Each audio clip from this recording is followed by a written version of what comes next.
Okay, guys. So I just finished watching Smackdown. It just ended. It literally just ended.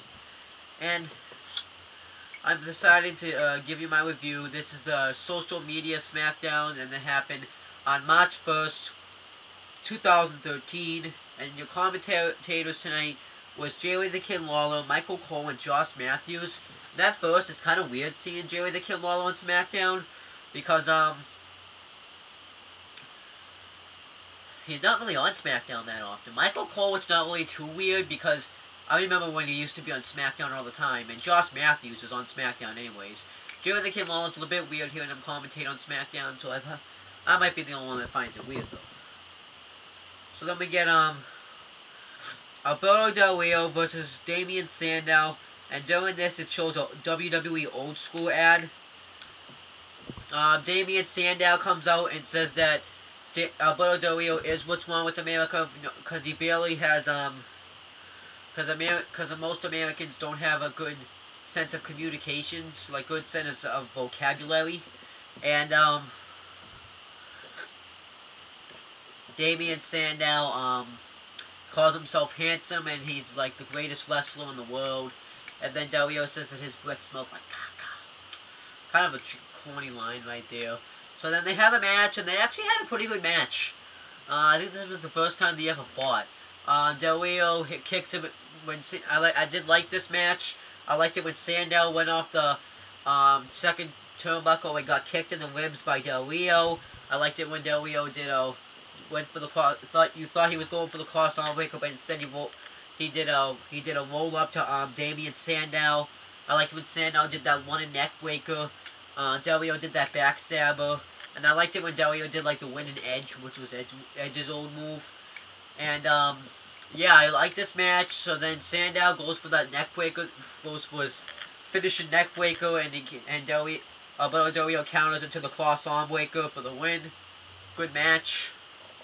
So, and then we get the Alberto Del Rio interview on the WWE app. He says that he's a fighting champion, and he wants to prove it. So he wants to face an opponent. Wants the fans to pick who his opponent's going to be for next week. So you can vote via Twitter. You can either vote for Dolph Ziggler, Wade Barrett, or Antonio Cesaro. Me, on the other hand, I wanted to see Alberto Del Rio versus Antonio Cesaro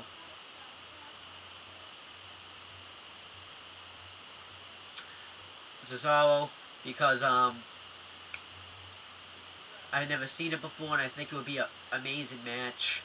But I guess that's not going to happen because later on in the night, I think it was like before the main event, you ended up getting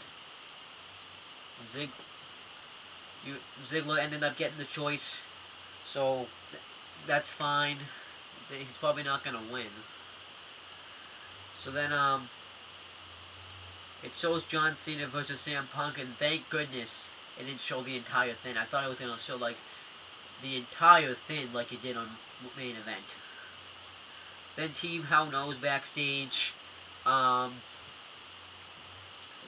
So I guess Daniel Bryan talked to Booker T, and the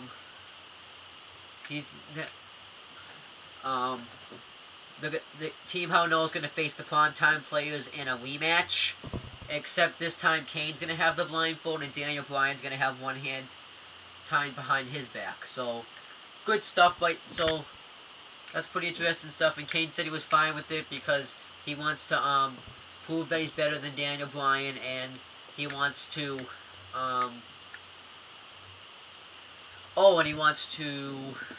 and he doesn't want to see Daniel Bryan's goat face. So it's a little I did laugh a little bit in that backstage segment. Then we get Antonio Cesaro defending the United States Championship against The Miz in a 2 out of 3 falls match, and during this it shows another old school ad. This match, I did like this match. Miz went for his clothesline move, and then he got caught by Cesaro, and he got like the reverse move of the wasteland, but he didn't get him. Then Miz goes to roll him up for a schoolboy for the victory. Cesaro kicks out. Cesaro hits Miz with the neutralizer and picks up the first victory. Then it goes to commercial, and you can go on the app and watch it. But one, I don't really feel like going on the app and watching it because I don't feel like it. The commercials I like to use, do other things. I don't need to watch wrestling, even the commercial parts. I think that's what I think. People that are live there don't get. Like, I used to brag that I got to see a match and they didn't, but now I can't brag anymore because of the technology we have now. Stupid. But anyways, during the break, Miz made Cesaro tap out to the figure 4 leg lock. Then Cesaro is dominating the Miz. There's that get winch throw, all those moves. And then Miz starts to come back when Cesaro slaps him, which rages a fire inside of him. Then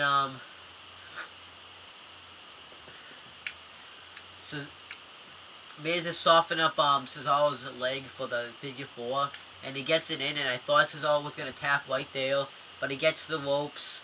Then Cesaro kicks Miz into the ref, so the ref kind of starts to get blind because he was afraid he was going to get hit. Cesaro goes for the wall of victory, but the referee doesn't see it. Miz rolls him over, the referee counts. Cesaro grabs the tights, gets the pin while holding the tights. So I'm glad Cesaro retained because I really am enjoying him being the United States champion. But where does he go from here is the question. Because I don't think this should be a rematch. I think this just should be it. But if there's more, normal wrestling until WrestleMania. No hand contact, stuff like that. Normal wrestling. So then we get a JBL tout. I guess he's somewhere in the mountains. I didn't really catch who it was because I was doing other things at the time, so I didn't really catch JBL's tout. But he did tout though. We get Randy Orton backstage, and Sheamus said that he will have Randy Orton's back tonight against the Shield. Randy Orton says, "What makes you think I want it?" Then Sheamus says, "Well, Orton at first says that he's gonna focus on Big Show." But the Shield says he's going to focus on Randy because they're going to use that to his advantage. So then Orton accepts it. Then we get Jim Ross interviews Jack Swagger and Zeb Coulter. And during this, it shows a Fandango video package. I really like this. Jim Ross asked Jack Swagger on September 3rd, you decided to leave because you wanted a losing streak. And then you came back and you seemed like a different person now. Then Zeb Coulter says that he's a different person because I had to show him that the immigrants were taking our jobs. The immigrants were the reason why we're losing our the immigrants are the reason why Jack Swagger was on that losing streak, and Del Rio was able to get to the top and become world heavyweight champion. Jim Ross says that he was just asking Jack Swagger, not you. But Zeb Coulter says, well, that's the way Jack Swagger feels also. So then he keeps saying, we the people. Then Jim Ross says, this guy's brainwashed you. Don't you see that? Don't you see that this guy's brainwashed you? You used to be a different person before you left. Then Jack Swagger starts going out saying that he thought he wasn't a true American, but he's wrong. And he said he's going to solve the problem, and I'm the solution. Del Rio comes out and says that he's not that Swagger's the problem, and he's the solution. Then they just leave, and I think that was fine. I think they're trying to keep, it looks like to me that they're not trying to have any contact going into the match. Until maybe, because I think they want to make the match better. That's kind of what happened with Jericho and Punk. Like, they didn't, like, before Chamber, they didn't have any mic time. They just kind of stood around. Then, they started to have some mic for time. Then they finally got their hands on each other. So maybe that's what they're doing there. Because by now, I think Swagger would have hurt him, but I don't know. But I really am enjoying this angle. I'm glad they didn't kill it off just because Jack Swagger got arrested for DUI. They might, though, have Del Rio win at Mania, and Swagger just go on a big losing streak again. That might be what happens. So then we get Team Hell No versus the Primetime Players with Kane blindfolded and Daniel Bryan with one arm tied behind his back. And during this, it shows a WWE Rewind. The Rewind was the match on Raw, except Kane had one hand tied behind his back, and Daniel Bryan was blindfolded. So I really thought this was funny. Kane, when Daniel Bryan puts the blindfold on Kane, he has a goat. It has a goat on it, so that means he has a goat face. So then Kane can't see what he's doing. So then Darren Young tries to trip him, but Kane's too tall to be tripped, so he can't be tripped. And I should mention that during this, before the match, Jerry the Kid Lawler and Josh Matthews, they advertised Sonic a little bit. They ate the food. This happened on Monday too. I just wanted to mention that. So then, yeah, they tried to trip him. Bryan comes in. He gets dominated a lot. Then Kane gets the hot tag. But he can't really do it. But when Kane he didn't realize he got tagged. So then he did kind of like a Hulk Hogan reference when he went like this, and he kind of used the fans to cheer. So then Kane goes to town. Daniel Bryan tries to direct Kane.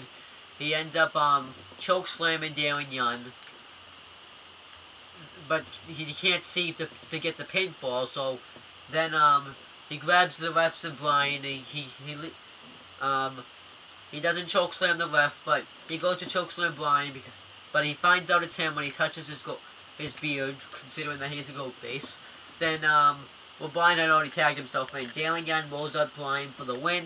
So I think maybe what this is leading to is, since the primetime players got a win, Rey Mysterio and Sin Cara got a win, and if Rey comes back, and Team Hell No is the champions, they could have a triple threat tag team title match on the show, no pre-show.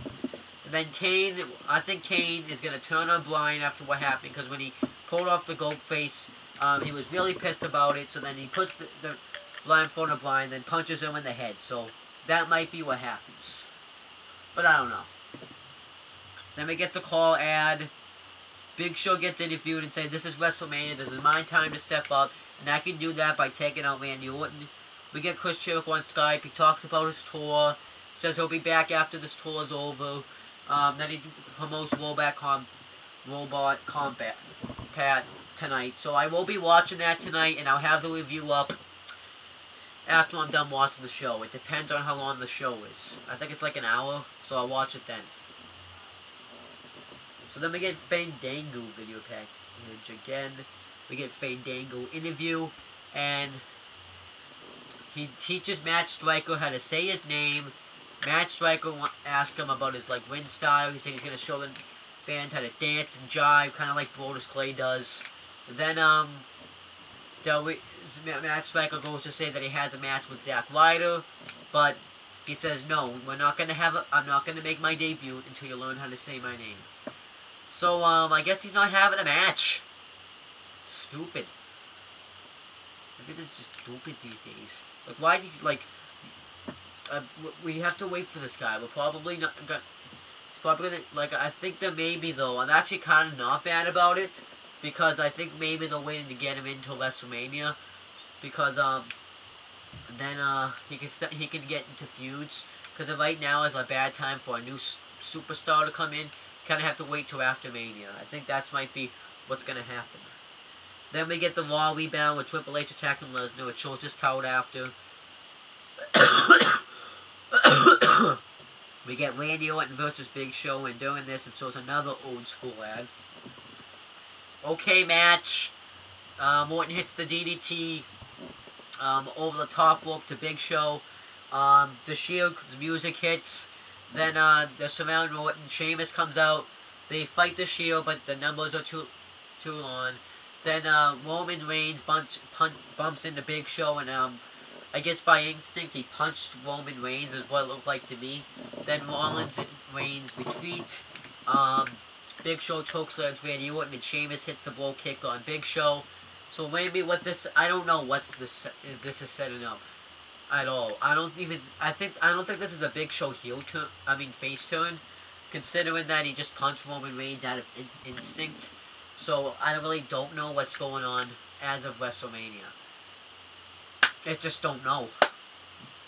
But, that's pretty much it for my SmackDown review. I'm gonna say that this SmackDown was decent. Like, it was what, like, there was some good stuff, but there was some things I didn't really care too much for.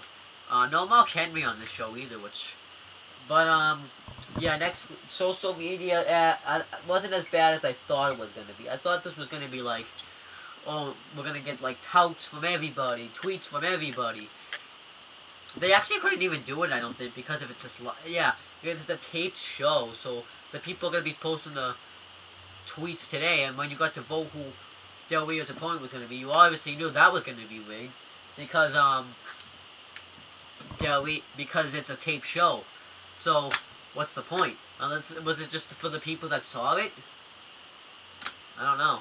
And I guess 56% voted, 42%. I bet, like, the percentage of people that voted don't even watch the show. So that's kind of strange. Or they do, but they just watch it on YouTube. But that's pretty much it for my video. I'm gonna go watch Rollback. I'm gonna upload this, watch Rollback Compat, get the review up. And we're pretty much silver right there. Yeah, silver. Good. But that's pretty much it, guys. I'm gonna go with the peace out.